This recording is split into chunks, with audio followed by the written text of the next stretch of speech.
या व्हिडिओमध्ये मी थोडंसं सर्टिफिकेशन, जनरल सर्टिफिकेशन विषयी बोलणार आहे. म्हणजे नथिंग AZ900 स्पेसिफिक तर नाहीच आहे, not even Microsoft specific. General certification industry किंवा सर्टिफिकेशनची जी प्रोसेस आहे त्याच्यामध्ये कोण कोण स्टेक होल्डर्स इन्व्हॉल्ड असतात आणि ते कसे, म्हणजे हितसंबंध त्यांचे कसे एकमेकात असतात गुंतलेले, अशा स्वरूपाचं एक थोडंसं बॅकग्राऊंड असणं आवश्यक आहे. ज्यांनी सर्टिफिकेशन केलं नाही, पहिल्यांदाच करतायत, त्यांना ही माहिती असणं आवश्यक आहे. माहिती नसल्याने फार काय फरक पडत नाही, पण कुठल्याही गोष्टी संबंधात अनुषंगिक माहिती असणं महत्वाचं असतं असं मला वाटतं. पहिल्यांदा डिस्क्लेमर, व्यक्त केलेली सगळी मतं ही पूर्णतः वैयक्तिक स्वरूपाची आहेत. ती काय म्हणतात त्याला, मी व्हिडिओज बघून, ब्लॉग्स बघून ही माहिती तुम्हाला देतोय. माझ्याकडे कन्फर्म्ड काय म्हणतात त्याला, ऑथेंटिक सोर्स ऑफ इन्फॉर्मेशन वगैरे असं काही नाही आहे. त्याच्यानंतर जे काही मी बोलतोय ते सगळं माझ्या मनाने मी त्या निर्णयाप्रत आलो किंवा त्या विचाराप्रत आलो असं समजू शकता. पण ही माहिती मला अशी कोणी एक्सप्लिसिटली कोणी दिलेली नाही. त्यामुळं you have to take it with the pinch of salt, याला म्हणतात इंग्लिशमध्ये, तसा प्रकार आहे.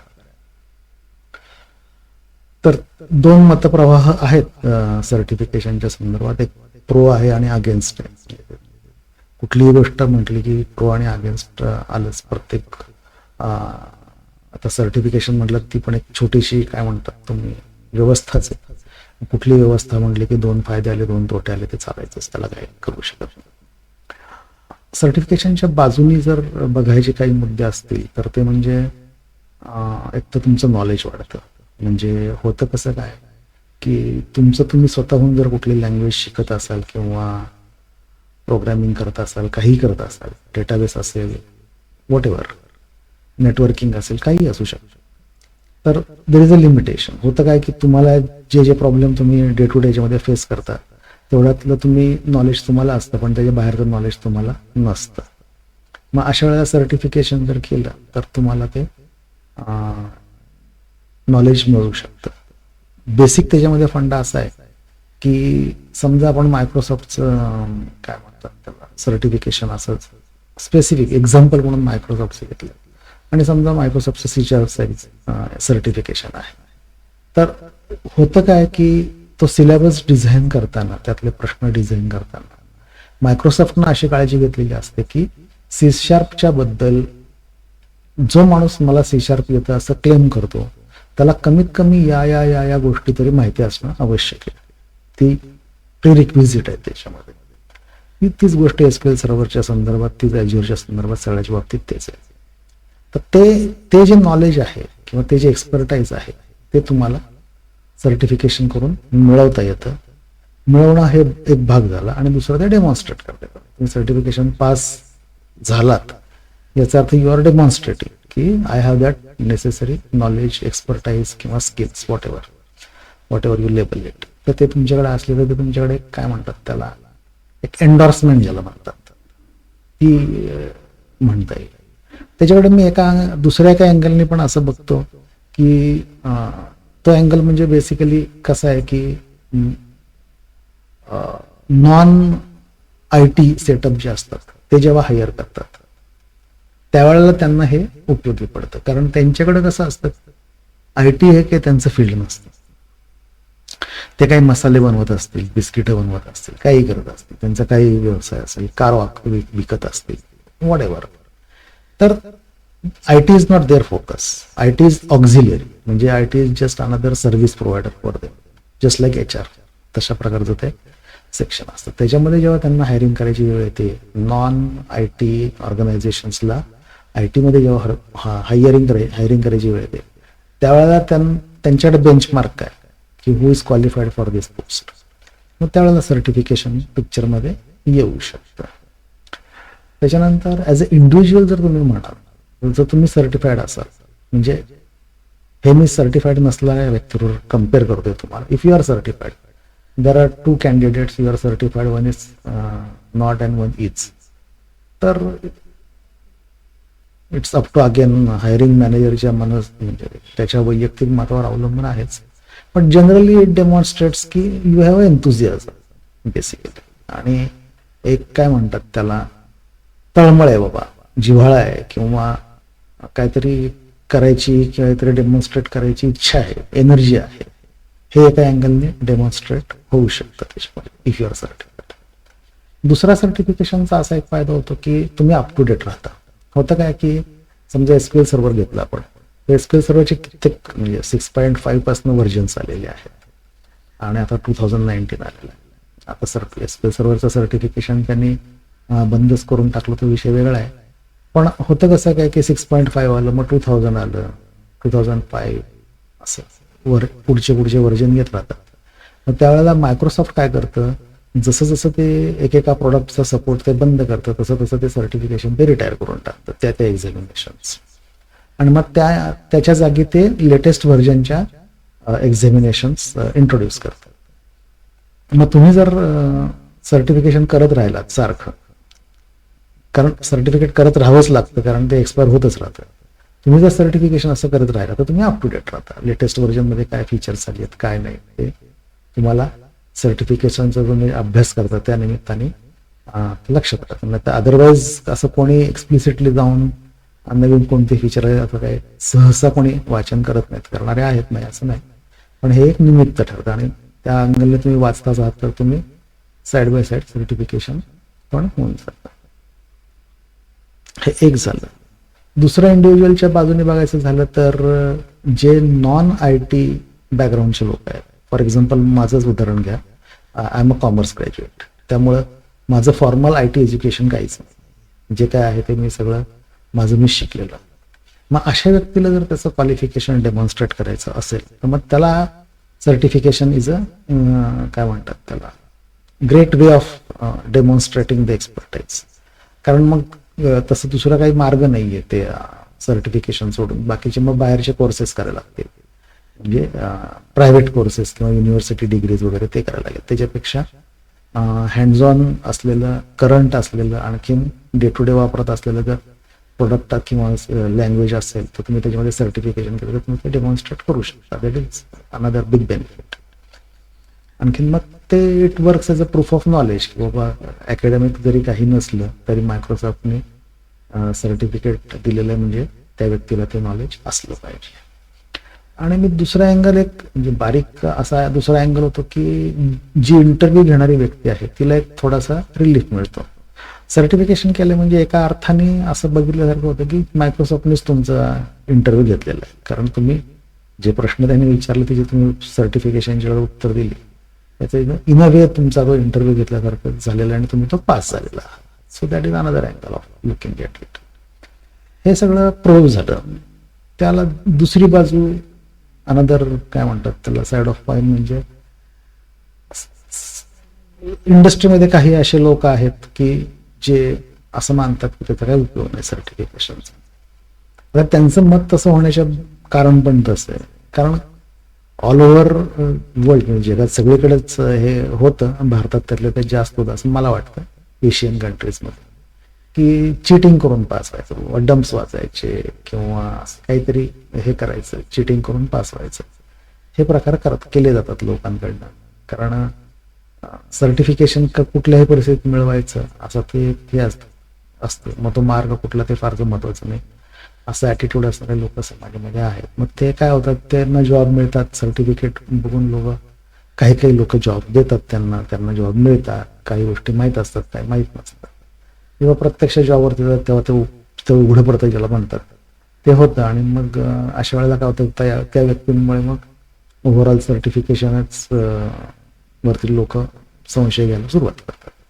काय इनोव्हेटेबल पार्ट, एव्हरीबडी काय म्हणतात, प्रत्येकाला आपलं मत बनवायचं स्वातंत्र्य आहे, त्यामुळे आपण त्याच्याबद्दल काय बोलू शकत नाही. मग एक असं इम्प्रेशन होतं की सर्टिफिकेट असणाऱ्या लोकांचं फक्त सर्टिफिकेटच असतं, त्यांना ऍक्च्युली काही ज्ञानच नसतं. अशा प्रकारचा एक मतप्रवाह बनवू शकतो. आपलं काही नियंत्रण नाही त्याच्यावरती, पण होतो असं. That is another dark side of it किंवा निगेटिव्ह साइड ऑफ इट असं म्हणता येऊ शकतं. हे झालं प्रो आणि कॉन्स असं, किंवा पॉझिटिव्ह आणि negative aspects of the certification. आणि आता आपण बघूया स्टेक होल्डर्स म्हणजे कोण कोण पार्टीज त्याच्यामध्ये इन्व्हॉल्ड आहेत. पहिली ऑब्वियस पार्टी म्हणजे तुम्ही आहात, जे सर्टिफिकेशन करणार आहात, that is one party. Another party is काय म्हणतात त्याला सर्टिफाईंग बॉडी म्हणजे मायक्रोसॉफ्ट या केसमध्ये. आणि अजून एक पार्टी आहे ती म्हणजे तुमचा एम्प्लॉयर. अशा पार्टीत अजून एक चौथी पार्टी आहे ती म्हणजे ऍक्च्युली ज्या परीक्षा हे घेणारीच एक इंडस्ट्री आणि ट्रेनिंग मटेरियल डेव्हलप करणारीच एक स्वतंत्र इंडस्ट्री आता उभी राहिलेली आहे, की ज्याच्यामध्ये म्हणजे पिअर्सन व्ह्यू सारख्या ज्या कंपन्या आहेत त्या त्याच्यामध्ये येतात. आणि ती एक स्वतंत्र काय म्हणतात त्याला, कारण मायक्रोसॉफ्ट स्वतः काय ते इन्फ्रास्ट्रक्चर डेव्हलप करत नाही आणि मेंटेन करत नाही, ती परीक्षा प्रत्यक्ष कशी घ्यायची ते काय ते ठेवत नाही. So that all thing is outsourced. It's a part of abstraction. त्याची स्वतंत्र इंडस्ट्री. मग त्या परीक्षा घेणाऱ्या ज्या कंपन्या असतात त्या सगळ्याच कंपन्यांच्या परीक्षा घेतात. म्हणजे त्या सिस्कोच्या पण घेतील, नेटवर्किंगच्या सगळ्याच, ओरॅकलच्या असतील, कुठले असतील ते घेतात त्या परीक्षा. That is fourth part. त्याचा ॲक्च्युली ओव्हरऑल लँडस्केपमध्ये फारसा काय म्हणजे विचार करण्यासारखा असा काही रोल नाही आपल्या दृष्टीने. मेजर 3च पार्टीज आहेत. सर्टिफाईंग बॉडी म्हणजे Microsoft, you as a certified person and employer जिथे तुम्ही काम करता. त्याच्यामध्ये कसं असतं की स्किल सेट्सची ही सगळी मारामारी असते. म्हणजे कसं असतं की कुठलंही प्रोडक्ट घ्या, समजा ओरॅकल घेतलं तुम्ही आणि एसक्यूएल सर्व्हर घेतलं, किंवा आता क्लाउड कम्प्युटिंग मध्ये आलात तर तुम्ही तुमच्याकडे ॲज्युअर आहे, AWS आहे, गुगल आहे, बरेच प्लेयर्स आहेत. मग ते होतं काय की each provider tries to grab the market naturally.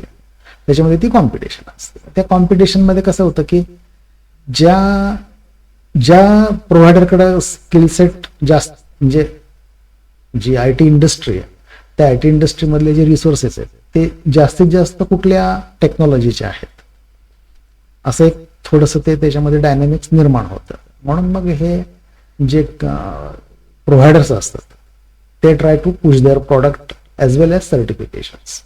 कारण मग ते जेव्हा त्यांचं प्रॉडक्ट मार्केट करतात, म्हणजे जे कन्झ्युमर आहे त्यांचा जो कन्झ्युमर आहे म्हणजे कंपन्या म्हणजे कुठल्या की जे मी तुम्हाला म्हटलं की नॉन IT कंपन्या who are the actual consumers of the product. म्हणजे काय समजा कोका कोला असेल, ऑइल अँड गॅस असेल, शेकडो इंडस्ट्रीज आहेत, मॅन्युफॅक्चरिंग आहे, ऑटो आहे, आज आहेत.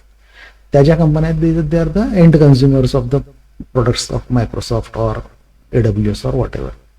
मग ते जेव्हा मार्केटिंग करायला जातात किंवा ते जेव्हा म्हणजे ज्याला फुटप्रिंट म्हणतात की फुटहोल्ड म्हणतात की पाय टाकतात तिथे दरवाज्यात की बाबा आमचं प्रोडक्ट वापरा, आमचे रिसोर्सेस वापरा, आमचे सर्व्हिसेस वापरा, त्यावेळेला मग तो रिसोर्स पूलचा मुद्दा पुढे येतो.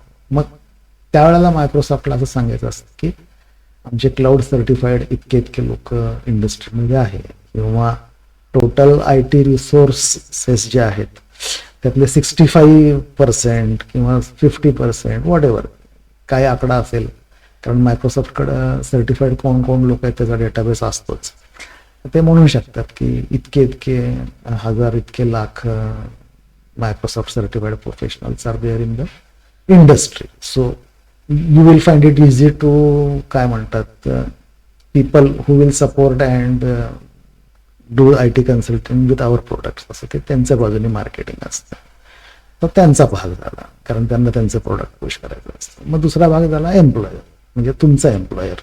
आणि मायक्रोसॉफ्टचा म्हणजे जे मायक्रोसॉफ्ट सुद्धा काय IT कन्सल्टिंग करत नाही, I don't think so, not that I am aware of. मग त्यांचं कसं असतं की ज्या अशा IT कन्सल्टिंग फर्म्स असतात, म्हणजे कुठल्या की ह्या विप्रो, इन्फोसिस, TCS या ज्या कंपन्या असतात, ॲक्सेंचर वगैरे वगैरे वगैरे, कॉग्निझंट, हजार, तर त्या ज्या कंपन्या असतात त्यांच्याकडे जे रिसोर्सेस असतात. कारण होतं काय की इंडस्ट्रीमध्ये जर उद्या कोणी क्लाउड अडॉप्ट करायचं म्हटलं आणि ॲज्युअर अडॉप्ट करायचं म्हटलं तर ती कंपनी IT कन्सल्टिंग कंपनीकडे जाते, आणि मग IT कन्सल्टिंग कंपनीकडे रिसोर्सेस असणं आवश्यक असतं. मग मायक्रोसॉफ्ट मध्यस्थी जर करावीच लागते, कारण दोन्ही बाजूचं पूल त्यांना मॅनेज करावं लागतं. मग आमचं प्रोडक्ट वापरा म्हणून ती कंपनीकडे गेलेली असते, कंपनी म्हणते ठीक आहे आम्ही तुमचं प्रोडक्ट वापरायला तयार आहे, हु विल हेल्प अस. तर त्यावेळेला मायक्रोसॉफ्टला IT कन्सल्टिंग कंपनींची रेफरन्स द्यायला लागतात depending on the size of the project. मग त्यावेळेला मायक्रोसॉफ्ट असं बंधन ठेवतं की म्हणजे मायक्रोसॉफ्ट असं म्हणतं की you have to become a Microsoft partner वगैरे. If you become a Microsoft partner you will get this benefits, असे ते सगळं हे डायनेमिक्स असतं त्याच्यामध्ये. मग त्यांना मायक्रोसॉफ्ट पार्टनर बनायला इनेबल करण्यासाठी मायक्रोसॉफ्ट काय करतं की मग सर्टिफिकेशनची काय म्हणतात त्याला व्हाउचर्स बल्क मध्ये द्यायची, ह्यूज डिस्काउंट द्यायचे, अशी करून ती त्यांना त्या कंपन्यांना द्यायची, so that they become Microsoft म्हणजे पार्टनर होतात. मग आणखीन त्यांच्यात त्यांनी मग ते क्रायटेरिया ठेवलेले असतात की इतके 1000 एम्प्लॉई असतील तर तुम्हाला काय म्हणतात त्याला bronze partnership, gold, silver, platinum वगैरे वगैरे वगैरे. मला काय आकडे माहीत नाहीत त्याचे काय आहेत, पण ते म्हणजे किती एम्प्लॉईज असतील तर कुठला असं ते माहीत नाही, पण जनरल तसं असतं. That depends on the size of the company, volume, turnover आणि स्ट्रेंथ वगैरे वगैरे वगैरे, ते ठीक आहे. फक्त असं ते मायक्रोसॉफ्टच्या साईडने असतं. मग या कंपन्या काय करतात की ते त्यांना मिळालेले व्हाउचर्स हे करण्यासाठी किंवा ते त्यांचं पार्टनर स्टेटस रिटेन करण्यासाठी they have to ensure that they have those many employees. म्हणून मग त्या कंपन्या त्या एम्प्लॉईजना फोर्स करतात किंवा प्रमोट करतात की व्हा सर्टिफाईड. कारण जितके जास्त एम्प्लॉईज त्या कंपनीचे सर्टिफाईड होतील तसं ते मायक्रोसॉफ्ट पार्टनर स्टेटस त्यांचं वाढत जातं. दुसऱ्या बाजूने मायक्रोसॉफ्ट त्यांना कसं हेल्प करतं की बाबा आर्किटेक्चर लेवलला किंवा त्या लेवलला जर काही त्यांना मदत हवी असेल, सॉल्युशन प्रोव्हाइड करणं, हे ते एक्सपर्ट एंगेजमेंट्स ठेवतात किंवा अगदीच खूप मोठ्या कंपन्या असतील तर त्यांना डेडिकेटेड माणसं ठेवतात मायक्रोसॉफ्टमध्ये इंटरॅक्ट करण्यासाठी की they can reach out and they can ask questions and stuff like that. तो वेगळा भाग झाला. ह्यात तुमचा रोल कुठे येतो की तुम्ही जर मायक्रोसॉफ्ट सर्टिफाईड असाल तर कंपनी हायर करताना आणि तुम्ही म्हणजे दुसरी कंपनी तुम्हाला हायर करताना किंवा ऑलरेडी एम्प्लॉईड असाल त्यावेळेस तुम्हाला ते प्रमोट करतात की तुम्ही सर्टिफाईड व्हा म्हणून. हायर करताना पण कंपनी बघते की हा सर्टिफाईड आहे. सर्टिफाईड असेल तर कंपनी असा विचार करते की तो माझ्या रिसोर्स पूलमध्ये सर्टिफाईड प्रोफेशनल्सच्या रिसोर्स पूलमध्ये जो काउंट होईल, आणखीन माझं स्टेटस जे आहे ते राहील मायक्रोसॉफ्ट. असं हे सगळं ते डायनॅमिक्स असतं आणि यात बराचसा मार्केटिंगचा पण भाग असतो. आणखीन ते काय म्हणतात त्याला everybody has to stay in the business including us. तर ते हे सगळं डायनॅमिक्स तुम्हाला माहीत असावं. आणखी जनरली बॅकग्राऊंडला काय कुठले कुठले फोर्सेस प्ले होतात त्याच्यामध्ये, कुठल्या दोऱ्या हलतात ते कळावं म्हणून मी हा व्हिडिओ बनवला. आणि मला असं वैयक्तिकरित्या असं वाटतं की आपण ज्या इंडस्ट्रीमध्ये आहोत किंवा हे आहोत तर फार डिटेल्ड स्पेसिफिक नॉलेज नसलं तरी चालेल, पण एक ओव्हरऑल ओव्हरव्ह्यू म्हणून आपल्याला हे माहिती पाहिजे की काय चाललेलं आहे, कसं चाललेलं आहे, कोणाचे इंटरेस्ट असतात त्याच्यामध्ये, हे माहीत असले की जरा बरं पडतं. बाकी काही नाही. तर त्या अनुषंगाने ही सगळी माहिती तुम्हाला एका ठिकाणी मिळावी म्हणून मी हा व्हिडिओ बनवला. परत एकदा डिस्क्लेमर, व्यक्त केलेली सर्व मतं ही माझी वैयक्तिक आहेत. मी 100% सांगू शकत नाही की मी जे काही बोललो ते सगळं खरं आहे. You are free to look for the resources on the internet. आणखीन तुम्ही स्वतःची मतं बनवू शकता. ओके, धन्यवाद.